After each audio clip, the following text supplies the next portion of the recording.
گائے اور بکری کی آفتاری سورج کی آخری کرنیں سنہری روشنی بکھیر رہی تھیں۔ آسمان پر نارنجی اور گلابی رنگوں کا حسین امتزاج تھا۔ ایک ہلکی سی ٹھنڈی ہوا کھیتوں میں ہل کوڑے لے رہی تھی اور پرندے اپنے گھونسلوں کی طرف لوٹ رہے تھے۔ گاؤں کے کنارے ایک کھلی جگہ پر ایک گائے اور ایکری سکون سے بیٹھی تھیں۔ دونوں کا روزہ تھا اور ابو ہفتاری کا وقت آنے کا انتظار کر رہی تھیں۔ قریب ہے ایک پیڑ کے نیچے کسان اور ہمت بابا بیٹھے مسکرا رہے تھے۔ ان کے چہرے پر طمانینت تھی، جیسے یہ منظر ان کے دل کو سکون دے رہا ہو۔ جون ہی مغرب کی اذان کی آواز گاؤں کی مسجد سے بلند ہوئی۔ گائے نے آہستہ سے اپنی خوراک کی طرف منہ بڑھایا۔ اس کے سامنے تازہ سبز گھاساورا ایک مٹی کے برتن میں پانی رکھا تھا۔ اس نے شکر گزاری کے احساس کے ساتھ پانی پیا اور پھر آہستہ آہستہ گھاس چبانے لگی۔ بکری بھیا پر نیتر فرکھے ہوئے کھجورا وردانوں کی طرف بڑھی۔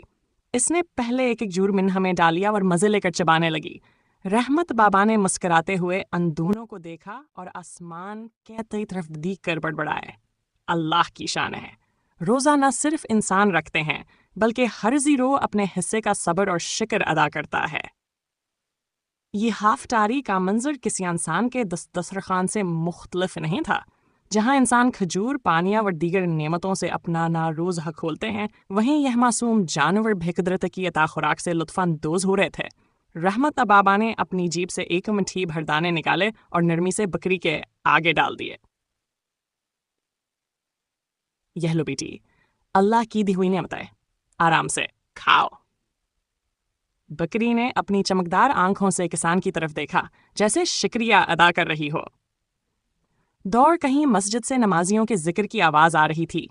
کھیتوں میں ہلکی ہوا سرسرا رہی تھی اور یہ پرسکون دیہاتی منظر قدرت کی خوبصورتی اور سادگی کا مکمل نمونہ پیش کر رہا تھا۔